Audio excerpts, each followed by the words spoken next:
Здравейте! Днес ще ви покажа някои хитринки, които хитринки не са чак толкова скрити, но за всеки един собственик на автомобил е хубаво да ги знае, защото те са за мен специално, едни от най-важните неща, които трябва да направите преди да тръгнете на път. Защо премахването на сигнализацията за ограничението на скоростта е важна?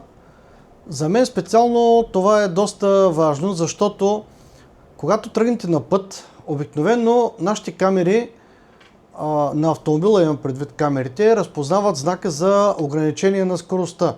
Ограничението за скоростта се въвежда с пътен знак V26, като то се премахва с пътен знак V33, който обозначава край на въведената с пътен знак забрана за движение със скорост по-висока от означената, или пътен знак V34 означава край на забраните, отменя всички предходно въведени забрани с пътни знаци, включително и ограничението за скорост.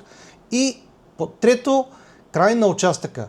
Ограничението автоматично отпада след следващото кръстовище. Това е най-интересният момент. И тъй като камерата следи единствено ограниченията с знаците, т.е. края на ограниченията изобразен с знаци, респективно ограничението би трябвало да отпадне, когато излизате от населеното място, ограничението за движение в населеното място.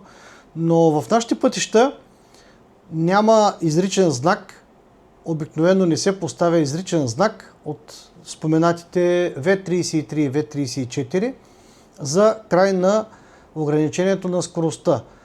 И камерата продължава да ви означава скоростта, тази, която е зададена с пътните знаци.